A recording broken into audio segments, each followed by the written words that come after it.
नमस्कार आम किचन को आपन को स्वागत। आज मु गोटे सुखिला नड़िया रे बहुत भल दामी मिठाटे बन देखेबी जहाँकि बहुत टेस्टी एवं स्वादिया। यही भाया गोला बाहरिला नड़ियाटी को भांगिला परे तार ब्राउन पार्टी को हटे नहीं ताको छोट छोट पीस करी एई कप रे मापी मु गोटे कप नड़िया खंड नहीं एवं ताको धीरे धीरे ग्राइंडिंग करी।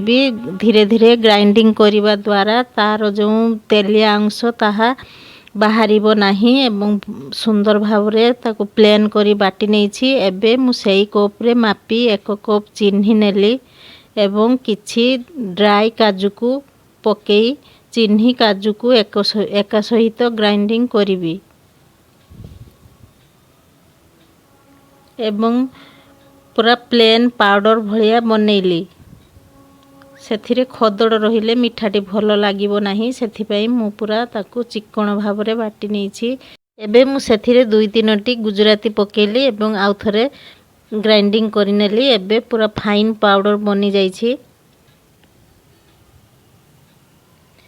एबे मु गुटे बर्तन नेली एवं सेथिरे ग्राइंडिंग करिथिबा चीनी पाउडर ग्राइंडिंग करिथिबा 1 कप नड़िया पाउडर एवं से जो कपरे नड़िया चीनी नहीं थी से कपरे 1 कप अमूल पाउडर पकेली। एबे मु ताकू भल भाव हाथ रे अल्प समय चकटिला बेले बहुत सुंदर डोटे प्रस्तुत हो गला। एबे मु सेथिरु अल्प किछि नहीं हाथ रे एमिति लंबा लंबा शेप रे बोलिली। आगरू गोटे प्लेट रे बटर पेपर रखी ता उपरे रखीदेली। एई भली भावरे प्लेट रे मध्य नहीं एई भली भावरे मु समस्त रोल बनैली। ता उपरे एक सिल्वर पेपर पकेली। 5 मिनिट एबे मु ताकू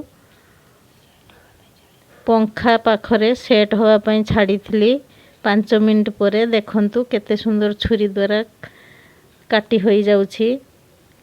एबे हमरो बहुत स्वादिया मिठाटी बनी प्रस्तुत होई गला। Bye bye. मोर ई वीडियोटी जदि आपनको अल्प टिके भी भलो लागथाय प्लीज लाइक शेयर सब्सक्राइब करि नेबे।